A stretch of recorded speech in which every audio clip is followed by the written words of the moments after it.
तुम्ही मूवीज मधले सीन बघितले असाल, हिरो कसा एक बुकी मारली ना की मोठीच्या मोठी फोर व्हीलर सुद्धा हवेमध्ये उडते. हिरोच्या एका बुकीमध्ये 5-6 जण एकदाच गार होतात. ते सत्य आहे का? नाही ना, खोटच आहे ना. तरी पण आपण कान बंद करून डोळे बंद करून शांतपणे बघतो. बघता येत नाही तरी पण बघतो. आपल्याला माहित असतं की खोटं आहे तरी पण आपण ते बघतो. का? कारण की आपलं मनोरंजन व्हावं म्हणून. आणि आम्ही सुद्धा आपल्या मनोरंजनासाठीच हे काम करतोय, ह्या स्टोऱ्या जाणतोय. आणि आमचे व्हिडिओ सुरू होण्याच्या अगोदरच आम्ही एक डिस्क्लेमर सुद्धा देतो की बाबा हा व्हिडिओ कुणाचाही मन दुखवण्यासाठी नाही, कुणाही जाती भेदभावासाठी नाही आणि कुणाच्याही मनाच्या भावनावर ठेस पोहोचण्यासाठी नाही. आणि डिस्क्लेमर दिल्याच्या नंतर सुद्धा आम्ही सांगतो की बाबा स्टोरी काल्पनिक आहे, याच्यामध्ये थोडंफार सत्य असू शकतं पण जास्त करून स्टोरी काल्पनिकच असते. तरी पण काही लोक येतात, व्हिडिओ बघतात आणि कमेंट बॉक्समध्ये घाण करून जातात. त्यांना मला असं इतकंच म्हणायचं आहे की भाऊ जरा स्वतःकडे बघ आणि मग घाण करून जा. तर ठीक आहे, चला या गोष्टीला बाजूला ठेवूया. त्यांच्याकडे लक्ष करत बसलं तर आपली कामं होणार नाहीत. तर आज जी स्टोरी मी तुमच्यासाठी आणलेली आहे ही स्टोरी आपल्याला शेअर केलेली आहे प्रशांत काळे यांनी, आणि ते आहेत अमरावतीचे. आणि त्यांच्या या स्टोरीमध्ये त्यांनी स्वतः क्लेम केलेलं आहे की थोडी गोष्ट सत्य आहे आणि थोडी काल्पनिक आहे. थोडी इंटरेस्टिंग स्टोरी वाटावं यासाठी थोडी काल्पनिक बनवलेली आहे. आता ही स्टोरी त्यांच्यासोबत नाही घडलेली, ही स्टोरी त्यांच्या मित्रांसोबत घडलेली आहे. त्यांचे 2 मित्र अमरावतीवरून संभाजीनगरला निघाले होते. संभाजीनगर, होय आपलं संभाजीनगर, ज्याचं नाव पहिले औरंगाबाद असं होतं औरंगजेबाच्या नावावर, ते चेंज करून संभाजीनगर असं केलेलं आहे. तर त्याचे 2 मित्र अमरावतीवरून संभाजीनगरला निघाले होते. जसे जालन्याच्या समोर आले, एक सुनसान रस्ता लागला होता. त्या रस्त्यामध्ये यांच्यासोबत ती घटना घडलेली आहे. आता त्या धाब्याचं नाव सुद्धा मी घेऊ शकत नाही, कारण की धाब्याचं नाव घेतलं तुला धाब्याचा ऑनर होण्याचा की बाय तू माझ्या धाब्याबद्दल बोलतोय काय आहे, धंदा ठप करायचा विषय आहे काय? त्याच्यामुळे आपण फक्त धाबा आणि 2 मित्र असं नाव घेऊयात. त्यातील एकाचं नाव निलेश होतं आणि दुसऱ्याचं नाव विजय होतं. निलेश जो होता तो खूप श्रीमंत होता. त्याच्याकडे मस्त पोर्ट बाईक होती आणि परिस्थिती फार म्हणजे मिडल क्लासच्या थोडीशी वर होती. त्यामुळे निलेशकडं माजरा थोडा जास्त राहायचा. आणि जो विजय होता तो थोडासा गरीब होता. पण या दोघांची मैत्री इतकी घट्ट होती की पैसा यांच्या मनात येतच नव्हता. आणि हे जास्त काय वगैरे पैसा खर्चही करत नव्हते. नाही कुठलं व्यसन, ना कोणती दारू, नाही कुठलं आगावचं व्यसन. म्हणजे तुम्ही समजू शकता आगावचं व्यसन म्हणजे काय. असं कुठलंही या दोघांना व्यसन नव्हतं. त्यामुळे पैशाची बचत यांची खूप जास्त व्हायची आणि विनाकारण हे काही खर्चायचे पण नाही. जेव्हा वाटलं की हां आता पोटाला काहीतरी पाहिजे तेव्हाच हे पैसे खर्चायचे. आणि असंही नाही की निलेश पैशावाला होता त्यामुळे विजय त्याच्यासोबत राहायचा, नाही. दोघांची मैत्री लहानपणापासूनच घट्ट होती. आणि निलेशला काही कामानिमित्तानं संभाजीनगरला यायचं होतं. जे जुनं औरंगाबादचं होतं ना त्यालाच आपण छत्रपती संभाजीराजेच्या नावावर संभाजीनगर केलेलं आहे. त्या गावला, त्या शहरामध्ये निलेशला काहीतरी काम होतं. तर निलेशला जायचं होतं. तर निलेश विजयला म्हणतो की विजय मला संभाजीनगरला जायचं आहे, तू येतो का माझ्यासोबत? म्हणजे 1-2 दिवस लागतील आपल्याला. येत असला तर चाल, तसंही मी एकलाच जातोय, मला करमणार सुद्धा नाही. तर विजय बोलला की यार तुला आत्तापर्यंत मी कधी नाही बोललोय का आणि आत्ता नाही बोलू, ठीक आहे जाऊयात आपण. दोघेही जण सकाळच्या 9 वाजता निघतात. 9 वाजता निघल्याच्या नंतर पहिले सुरुवातीला गाडीची टाकी फुल करतात पेट्रोलने भरून. फुल केल्याच्या नंतर स्वतःची पण टाकी फुल करतात, कारण की रस्त्यामध्ये जास्त करून कुठं थांबायचं काम नाही, घरीच फुल जेवतात. जेवल्याच्या नंतर दोघेही जण त्या अमरावतीमधून निघतात. आता निघता टप्प्याटप्प्याने येतात ते. म्हणजे इथं थोडंसं थांबायचं, कंटाळा आला की गाडीच्या खाली उतरायचं, थोडंसं रेस्ट करायचं. अशा प्रकारे सकाळच्या 9 वाजल्यापासून ते सकाळच्या 9:30 वाजेपर्यंत ते नेमके जालन्यामध्ये आले. जालन्यामध्ये आल्याच्या नंतर निलेश विजयला म्हणतो की यार इथून आता थोडंसं राहिले संभाजीनगर, आपण एक काम करूयात, 9:30 वाजलेत, एकदाच जेवून घेऊयात, थोडा अर्धा-1 तास रेस्ट करूयात, 10-10 वाजता आपण इथून निघून जाऊयात. तर विजय म्हणतो हां काय प्रॉब्लेम नाही, आपण निघून जाऊयात. तर ते दोघंजण एका हॉटेलमध्ये जातात. हॉटेलमध्ये गेल्याच्या नंतर जेवतात, खावतात आणि थोडा रेस्ट करतात. निघायच्या टायमाला त्याला 10:30 11:30 वाजतात. म्हणजे 1 घंटा एक्स्ट्रा जातो त्या हॉटेलमध्ये रिलॅक्स करता. आता 11:30 वाजल्याच्या नंतर निलेश पुन्हा म्हणतो की यार विजय 11:30 वाजले, कसं करावं, जावं की नाही? तेवढं ते विजय म्हणतो की जाऊया ना, थांबून काय करतो, राहिलेच किती लांब, थोडं तर लांब राहिले, जालन्यापासून संभाजीनगर आहेच किती किलोमीटर. आणि असं पण आपल्यापाशी मोठी बाईक आहे, दोघांपाशी हेल्मेट आहेत, आणि असंही नाही की हिवाळा वगैरे चालू आहे, चक्क उन्हाळा चालू आहे, चंद्राची रात आहे, भीम भीम भीम भीम करून जातात आपल्याला. आपण जाऊया, थांबण्याची काय गरज नाही. वाटलंच तर तू एक काम कर, मोबाईलवरून संभाजीनगरमध्ये एखाद्या रेस्टॉरंटमध्ये लॉजिंगमध्ये एखादी रूम बुक कर, म्हणजे गेल्या गेल्या आपल्याला तिथं आरामशीर आराम करता येईल. अशा प्रकारे विजय म्हणला. विजय म्हणल्याच्या नंतर निलेश आपला मोबाईल काढतो. मोबाईल काढल्याच्या नंतर एक रूम बुक करतो. रूम बुक केल्याच्या नंतर तिथून 11:30 वाजता जालन्यामधून निघतात. जालन्यामधून निघल्याच्या नंतर आता त्यांनी अमरावतीपासून जालन्यापर्यंत येईपर्यंत टाकीकडे पाहिलंच नाही की टाकीमध्ये पेट्रोल किती आहे आणि किती नाही. जालन्याच्या 25-30 किलोमीटर गेल्याच्या नंतर त्याची गाडी बुक करून थांबल्याच्या नंतर दोघेही जण आपल्या कपाळाला हात लावतात. अरे यार, आपण आपल्या शहरातून निघलो तेव्हापासून आतापर्यंत आपण पेट्रोलवर लक्षच केलं नाही. पेट्रोल संपलंय. आता मागं जावं तर 25 किलोमीटर मागं, आणि येता वेळेस त्यांना कुठलाही पेट्रोल पंप दिसला नाही जालन्यापर्यंत. जे काय होतं ते जालन्यामध्येच होतं, आणि याच्या समोर कुठे पेट्रोल पंप आहे ते काही जास्त आयडिया नव्हती, कारण की 2-3 वर्षाच्या अगोदर निलेश आला होता, आणि 2-3 वर्षाच्या नंतर आता दुसरी ही चक्कर होती निलेशची. त्यामुळे निलेशलाही काय फारशी आयडिया वगैरे नव्हती. मग त्यामुळे दोघे जण कन्फ्यूज राहिले. तर थोड्या 5-10 मीटरवर त्याला एक पानपट्टी दिसली. त्या पानपट्टीवर गेले. पानपट्टीवर गेल्याच्या नंतर त्याला विचारलं की भाऊ, थोडं पेट्रोल भेटेल का पेट्रोल पंपापर्यंत जाईपर्यंत? तर तो म्हणला की नाही, पेट्रोल तर नाही आहे आमच्याकडं, कारण की आम्ही पेट्रोल ठेवत नाही, मेन रस्ता आहे, याच्यावर थोडी धाड वगैरे पडते, पोलीस वगैरे फिरतात, त्यामुळे आम्हाला काय पेट्रोल वगैरे ठेवायला जमत नाही. आणि असंही तुम्ही जालन्यामधून आलात हो नेमकेच, तुम्हाला तिथूनच पेट्रोल भरून यायला काय झालं? आता जालन्यापर्यंत कुठलाही पेट्रोल पंप नाही आहे, आणि समोर सुद्धा 10-15 किलोमीटरपर्यंत कुठलाही पेट्रोल पंप नाही. आता तुम्हाला एकच विलास, एक तर तुम्ही इथं झोपा, नाही तर मग गाडी ढकलत नाही. आता दोघं जण चांगले 25-26 वर्षाचे होते. दोघांच्या अंगामध्ये चांगलीच गरमी होती. ते आता तशा जागेवर झोपणार का, बिना आथुरणाचे, बिना पांघुरणाचे? त्याच्यापेक्षा ते दोघं जण म्हणले 10-15 मिनिट याच्यावर आहे ना पेट्रोल पंप, चला आपण तिथे जाऊयात. या दोघांनी गाडी ढकलत किमान 5 किलोमीटर नेली असेल की लगेच त्यांच्या नजरेमध्ये ते पेट्रोल पंपाचा वरचा एक बांबू असतो ना, ते स्टिकर वगैरे लावलेलं असतं, बॅनर लावलेलं असं मोठं चमकतं मोठ्या बांबूवर, ते दिसतं. ते दिसल्याच्या नंतर हे दोघेही जण त्या पानपट्टीवाल्याला मनातल्या मनात शिवाय देऊ लागले. अरे काय मूर्ख आहे रे तो, 15 किलोमीटर म्हणे, इथं तर 5-6 किलोमीटरवर पेट्रोल पंप आहे. ते दोघेही जण त्या पेट्रोल पंपापाशी जातात. पेट्रोल पंपावर कुणीही नव्हतं. पेट्रोल पंप एकदम सुनसान होता. यांनी पेट्रोल पंपावर हाका मारल्या. ऑफिसमध्ये जाऊन बघितलं, ऑफिस पण पूर्ण कारोखोरं होतं, आणि पेट्रोलची जे मशनी असतात त्या मशनींना सुद्धा बघितलं. मशनी पूर्ण चालू होत्या, पण त्याच्यामध्ये पूर्ण 0-0 होते. म्हणजे कोणती गाडी टाकून गेलेली नाहीये, कोणतं नोझल चालू नव्हतं. चालू होते सगळेच, पण जे रिडिंग होती ती पूर्णपणे ब्लँक होती, 0वर होती. हे दोघं जण कन्फ्यूज झाले, यार हे पेट्रोल पंप चालतो की नाही, याच्यामध्ये पेट्रोल वगैरे आहे की नाही. मग 5-1 मिनिटं ते गाडीजवळ थांबले. गाडीजवळ थांबता वाट पाहिली त्याने, कोणी येईल नाही येईल, आणि ते लगेच 5 सेकंदाच्या नंतर 10 सेकंदाच्या नंतर आवाज देऊ लागले, कोणी आहे का हो, आम्हाला पेट्रोल भरायचं आहे, अहो आमची गाडीतलं पेट्रोल संपलेलं आहे, आम्हाला औरंगाबादला जायचं आहे, प्लीज कुणीतरी या आणि एकदाच पेट्रोल भरून द्या, वाटलंच तर तुम्ही जास्त पैसे घ्या, पण एकदा आम्हाला पेट्रोल भरून द्या. अशा प्रकारे ते हाका मारायचे, पण कुणीच आलं नाही.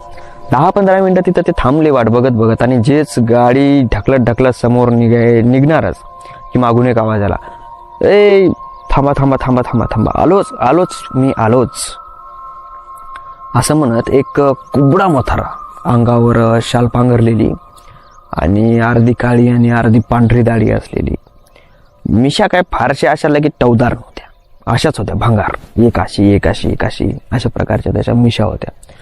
ते कुबडत या दोघांजवळ आल्याच्या नंतर विचारलं की काय पाहुणराव, काय होतं, कशाला हाका मारताय? हे दोघं म्हणले की अहो बापू, आमच्या गाडीतलं पेट्रोल संपलंय, आम्हाला पेट्रोल भरायचं होतं, तर इथं कोणीच दिसत नाही.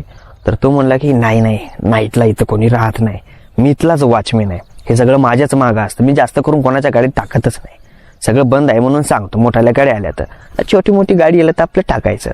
मग हे दोघं जण खुश झाले. याला वाटलं की आता हा म्हातारा आपल्या गाडीमध्ये पेट्रोल टाकतो. लगेच दोघांनी गाडी त्या मशीन समोर नेली. मशीन समोर नेल्याच्या नंतर त्या बापूंनी नोझल उचललं आणि त्याच्यामध्ये पेट्रोल टाकलं. कितीचं टाकायचं सांगा. ते म्हणले की टाकी फुल करा. त्यांनी पूर्ण टाकी फुल केली आणि नोझल तिथं ठेवून दिलं. त्या बापूंनी पैसे घेतले आणि हे दोघं जण गाडीला किक मारली, सेल्फ मारला आणि त्या पेट्रोल पंपातून बाहेर निघले. पेट्रोल पंपामधून बाहेर निघल्याच्या नंतर विजय निलेशला म्हणतो, यार ते म्हातारं कसं होतं रे? त्याची डोळ्यामध्ये मोत्याबिंदू झाल्यासारखा होता, दाढी कुणीकडे त्याची, पांघरून कुणीकडे, आणि किती घाणेरडा वाशेव लागला ना.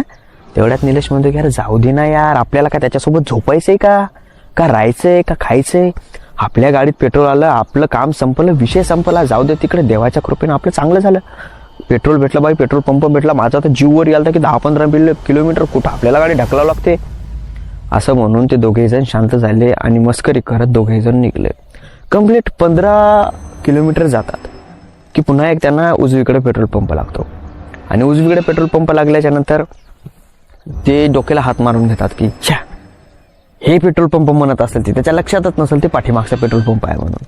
पुन्हा 15 किलोमीटर काढतात. पुन्हा 15 किलोमीटर काढल्याच्या नंतर पुन्हा हाच पेट्रोल पंप दिसतो. पुन्हा 15 किलोमीटर काढतात.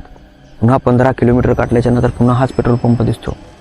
आता जेव्हा तिसऱ्या वेळेस पेट्रोल पंप दिसतो त्यावेळेस विजय थोडंसं ऑब्झर्वेशन करतो आणि थोडं लक्ष देतो की पेट्रोल पंप तोच आहे आणि त्याच्यावर एकच माणूस उभा आहे, आणि तो म्हणजे तो म्हातारा कुबडा घेऊन रस्त्याकडे बघत, हातामध्ये काठी, असा अंगावर पांघरून, आणि उजेडात त्याची स्माईल थोडी थोडी दिसते. तो बघून हसतोय. पहिले तर दोनदा याला अननोन वाटलं, याला वाटलं की जाऊ दे दुसरा असेल, पण तिसऱ्या वेळेस याला थोडासा डाऊट आला. मग पुन्हा 15 किलोमीटर काढले त्याने, आणि पुन्हा 15 किलोमीटर काढल्याच्या नंतर पुन्हा तोच पेट्रोल पंप दिसला आणि तोच माणूस, आणि तो यांच्याकडे बघून हसू लागला. विजय निलेशला म्हणतो, निलेश थांब, आपण सतत याच रस्त्यावर आहे, आपण कितीही जोरात गेलो, कितीही काय केलं तरी आपण इथे होते. आता बघ हा पेट्रोल पंप आहे ना, आता लक्ष ठेव, आता चाल पुढे. पुन्हा 15 किलोमीटर काढतात. पुन्हा 15 किलोमीटर काढल्याच्या नंतर पुन्हा त्याच जागेवर येतात. बघ हाच म्हातारा, हाच पेट्रोल पंप आणि हीच जागा. तेवढ्यात तो कुबडा जो म्हातारा होता तो एकदम टाईटपणे उभा राहिला. टाईटपणे उभा राहिल्याच्या नंतर जोरात हसू लागला आणि एकदम धावून यांच्या अंगावर आला. यांनी जसं ते आपल्या अंगावर धावून आलं तशी गाडीची रेस वाढवली. गाडीची रेस वाढवतात जोरात गाडी पळवली आणि तेवढ्या त्याच्या नजरेवर पडते ते डावीकडे असलेले एक हॉटेल.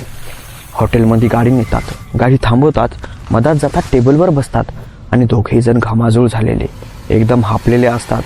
गाडीवर तर आलेले असतात पण हापलेले असतात. भीती, एकमेकांचे काळज एकल्या जोरजोरात ठकठक ठकठक ठकठक ठकठक अशी करू लागली. त्या टेबलवर ठेवलेलं ते जगामधलं पाणी दोघेही जण गटा पितात. त्यांनी हे विचार केला नाही की हे फिल्टर केलेलं आहे, की जारचं आहे, की बॉटलीचं आहे. नाही, इतकी फाटली होती ना की त्यांनी ते पाणी गटा पिलं. गटा पिल्याच्या नंतर थोडेसे रिलॅक्स झाले. दोघांच्या काळजाचे ठोके एकमेकाला ऐकू येत होते. दोघांकडे बघून दोघेही शांत होते, एकमेकाला काहीही बोलत नव्हते, पूर्णपणे घामाचोखे होते. तेवढ्यात त्या हॉटेलचा एक वेटर त्यांच्यापाशी येतो. साहेब काय ऑर्डर करू? त्या वेटरने असं बोलताच दोघेजण त्या वेटरकडे बघतात आणि वेटर या दोघांच्या चेहऱ्याकडे बघतो. बघितल्याच्या नंतर वेटरला कळतं की काहीतरी गडबड आहे. या दोघा जणांनी काहीतरी गडबड करून आलेले आहेत. दोघं ते वेटर लगेच म्हणतो या दोघं जणाला, कोणाला उडवून आलाच काय? इतके घामाझोखी का झालाय?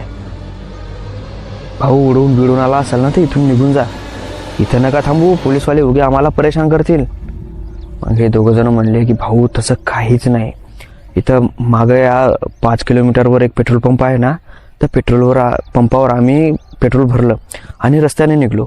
किती बी समोर जाओ आम्ही त्या पेट्रोल पंपापाशी येऊनच थांबू लागलो, किती पण समोर जाओ आम्ही त्या पेट्रोल पंपापाशी येऊनच थांबू लागलो.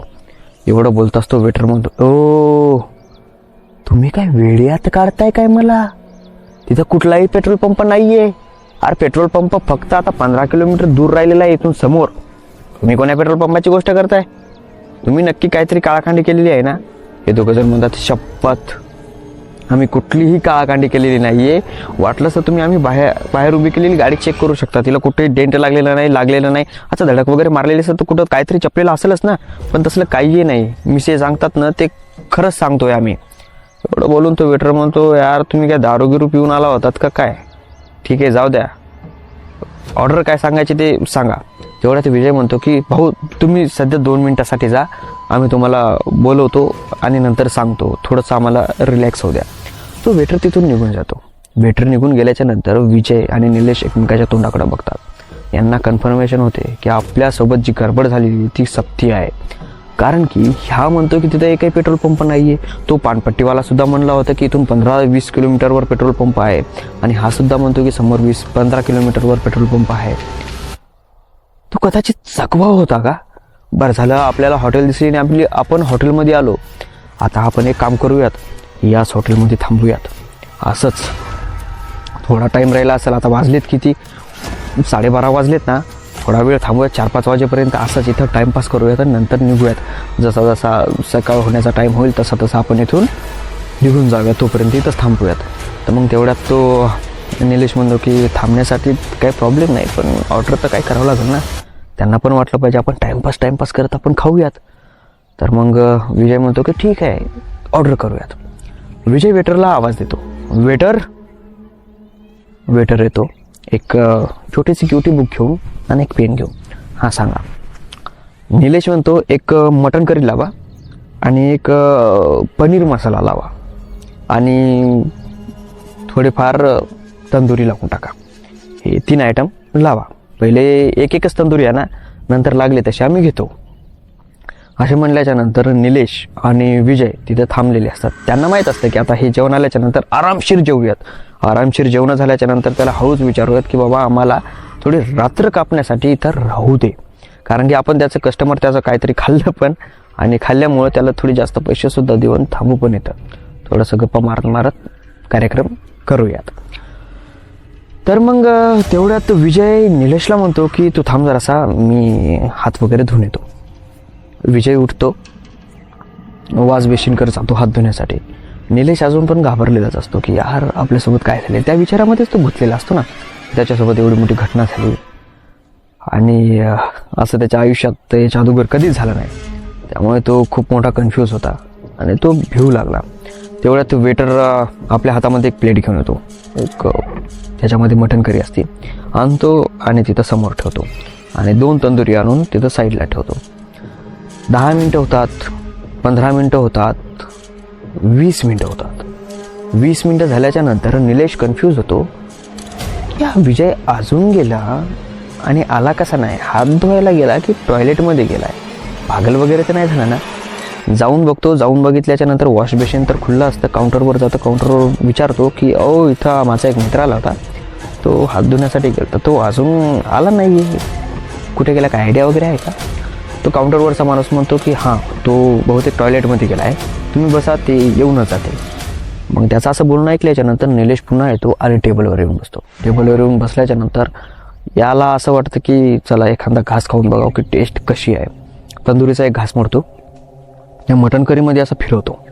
मटण करीमध्ये फिरवता फिरवता त्याच्यामध्ये एक हाडूक दिसतं. ते हाडूक थोडं वर येतं. त्या हाडकाला थोडं थोडं मांस होतं आणि अर्धा हाडूक उघडं होतं. आणि ते हाडूक पाहिल्याच्या नंतर याचं काळजाचे ठोके अजून जोरजोरात वाजायला लागले. कारण की ते हाडूक एखाद्या माणसाचं बोट आहे असं वाटू लागलं. आणि त्यातल्या त्यात बोनसमध्ये त्या बोटावर जी अंगुठी होती ना, ती अंगुठी होती विजयची. आता याच्या काळजाचे ठोके वाढू लागले. ठक ठक ठक ठक ठक ठक. याने ते बोट उचललं आणि असं वरी बघितलं. वरी बघितल्याच्या नंतर याला कन्फर्मेशन कळालं की ही विजयची अंगठी आहे. ती अंगठी बाहेर काढतो, त्या हाडकाला खाली ठेवतो आणि बघतो. आता याच्या डोक्याला घाम सुटला, ताटकर उठतो आणि बाहेर निघतो. त्या टेबलच्या जसा बाहेर निघतो, बघतो तर हॉटेलमध्ये कुणीच नाही. हॉटेल पूर्णपणे सामसूम, एकदम क्लिअर. काउंटरवर धावत जातो. तर काउंटरवर पूर्ण सामसूम होतं. लाईट वगैरे चालू होती, पण काउंटर स्वच्छ अजिबात नव्हतं. जसं यांनी येताना पाहिलं होतं तसं. जागोजागी पूर्ण जाळ झालेलं. त्या जाळ्यामध्ये एवढ्याल्या कातीने म्हणजे मकडी असतात ना हिंदीमध्ये आपण त्याला म्हणतो, तेवढ्याल्या कातीने हॉलमधले लाईट लागू लागले, विजू लागले. त्या हॉटेलच्या खिडक्या थाड थाड थाड थाड थाड थाड अशा वाजू लागल्या. हा पूर्णपणे भिला. हा जोरात ओरडू लागला, अरे कुणी आहे का रे. आता असा ओरडू लागला की जणू आता हा नरकामध्येच आहे, मासनवट्यामध्येच आहे. जो वेटर याच्याकडे आला होता तो पण नव्हता. काउंटरवर जे माणूस बोललेला आहे तो पण नव्हता. आणि येऊन याला बसून झालाच किती वेळ. जास्तीत जास्त 2 ते 3 मिनिट, फक्त 2 ते 3 मिनिटामध्ये असा खेळ पूर्णपणे जेवढं होतं तेवढं सगळं खंडरमध्ये परिवर्तन झालं होतं. सगळीकडे मरणाचे जाळे, भांडे कुंडे आडवे तिडवे पडलेले, फ्रीज वगैरे तुटलेले फुटलेले, टीव्ही वगैरे सगळी फुटलेली. किचन रूममध्ये जाऊन बघितलं, किचन रूममध्ये सगळं फाटलेलं फुटलेलं पूर्णपणे होतं. आता हा पुन्हा टेबलवर आला. टेबलवर आल्याच्या नंतर त्या डिशकडे बघतो तर त्याच्यामध्ये आळ्या निघाल्यात बाहेर आणि ते जे बोट होतं ते बोट तिथंच होतं. आता हा खूप जास्त घाबरला. घाबरल्याच्या नंतर हा जोरात गेला बाथरूमकडे. याला वाटलं की बाथरूममध्ये आपला मित्र असायलाच पाहिजे ना. तो म्हणला होता बाथरूममध्ये आहे म्हणून. जातो बाथरूम वाजवतो. बाथरूमचा दरवाजा काय कोणी ओपन करत नाही. हा जोरात बाथरूमचा दरवाजा उघडतो. उघडल्याच्या नंतर मधात बघतो की पूर्णपणे बाथरूमची टॉयलेटची सीट असते ती पूर्णपणे फुटलेली होती. पूर्णपणे जाळं होतं आणि त्या बाथरूममध्ये कोणीही नव्हतं. असं बघितल्याच्या नंतर तो जोरात खिंकाळला, डोक्याला हात लावला. तेवढ्यात याची नजर त्या हॉटेलच्या पाठीमागं असलेल्या किचनवर पडते. त्याच्यामधून धूर निघत होता. याला वाटलं की हां कदाचित तिथं कोणीतरी असेल. तो रडत रडत त्या किचन रूममध्ये गेला. किचन रूममध्ये गेल्याच्या नंतर किचन रूमच्या पाठीमागं त्या रूममध्ये गेला जिथे तंदुरी बनतात तिथे. रडत रडत तिथे गेला आणि तंदुरीवर ते जे झाकलेलं असतं ना ते असतं त्या तंदुरीवर झाकलेलं. आणि त्या तंदुरीपाशी दुसरं कोणीही नसतं. बघतो, हाका मारतो, रडत रडत कोणीही नसतं. मग याने त्या तंदुरीवरचं काढतं आणि बघतो तर त्याच्यामध्ये एक मानसी सापळा असा पूर्णपणे कुबडा झालेला, असं तोंड वाचलेलं, त्याचे पूर्ण हाडकं उघडे पडलेले आणि त्याचं कातडं पूर्ण जळू लागलं. आणि त्याच्या कातड्याकडे बघितल्याच्या नंतर, त्याच्या बाहेर पडलेल्या त्या पुटाकडे बघितल्याच्या नंतर, थोड्या कपड्याच्या कातड्याकडे बघितल्याच्या नंतर आणि कपड्याकडे बघितल्याच्या नंतर तुटून फुटून पडलेले. तर याला कन्फर्मेशन झालं की तंदुरीमध्ये जो भासतोय ना तो याचा मित्र विजय आहे. हे बघितल्याच्या नंतर त्याच्या पायाखालची जमीन सरकली. डोक्यावरचं आभाळसुद्धा गेलं फाटून आणि इतक्या जोरात शिरकला की विचारता कामा नाही. जितका मधात जोर आहे तेवढ्या जोरात शिरकला. कदाचित त्याच्यानंतर त्याचा चिरकण्याचा आवाज बाहेरसुद्धा आला नसेल. तो इतक्या स्पीडमध्ये त्या ढाब्याच्या हॉटेलच्या बाहेर पळाला. त्याची जी गाडी होती ती गाडीसुद्धा गायब होती. त्याची गाडी पाहिली, गाडी भेटली नाही. मग गाडीला सोडून तो हायवेवर नुसता बोंबलत चिरकत पळू लागला. इतका पळू लागला फुल स्पीडमध्ये. त्याला दम येत नव्हता, त्याला काहीही कळत नव्हतं काय बुडतंय काय नाही बुडत. नुसता पळू लागला. पळता अचानक त्याला कुणीतरी हलवल्याच्या नंतर तो असा एकदम हडबडून जागे राहिला. जागे झाल्याच्या नंतर त्याला खूप मोठे माणसं आपल्यापाशी जमा झालेले दिसले आणि एक माणूस त्याच्या जवळ असा उभा असलेला दिसला. तो माणूस याच्याकडे बघून रडू लागला. याला म्हणू लागला, अरे तू कुठं होता, काय करू लागला आणि तू असा कसा धावतोयस रस्त्याने, तू आता एसटी खाली येऊन मरत होता, अरे बाबा तुला किती शोधलं रे आम्ही, तू होता तरी कुठं रे बाबा. असं बोलता बोलता तो हा निलेश त्या माणसाकडे बघू लागला. कारण की जो माणूस याला हलवू लागलाय असं बोलू लागला ना तो याचे वडील होते. आणि याने आपल्या हाताकडे बघितलं, आपल्या शरीराकडे बघितलं. हात पूर्ण मळालेले होते, अंगावरचे कपडे पूर्ण फाटलेले होते, अर्धा नग्न अवस्थेमध्ये होता. दाढी खूप मोठी वाढली होती, आंघोळ केली नव्हती, केसांमध्ये पूर्ण गुत्ता झालेला होता पूर्णपणे. आणि त्याचे वडील रडू लागले समोर बसून.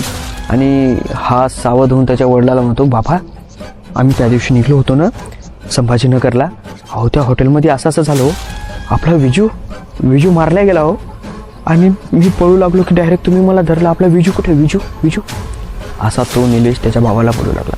त्याचे बाबा त्याला म्हणतात की बाबा विजू कुठं आहे आम्हाला माहिती नाही आहे, आणि तू 2 वर्ष झाली आम्हाला सापडला नाहीस. 2 वर्षाच्या नंतर आज सापडला आणि आज देखील सध्या तू एका एसटीला जाऊन धडकू लागला. असं बोलल्याच्या नंतर निलेश पूर्णपणे शॉक झाला. 2 वर्ष? हो, मी आत्ता त्या हॉटेलच्या बाहेर पळालो होतो.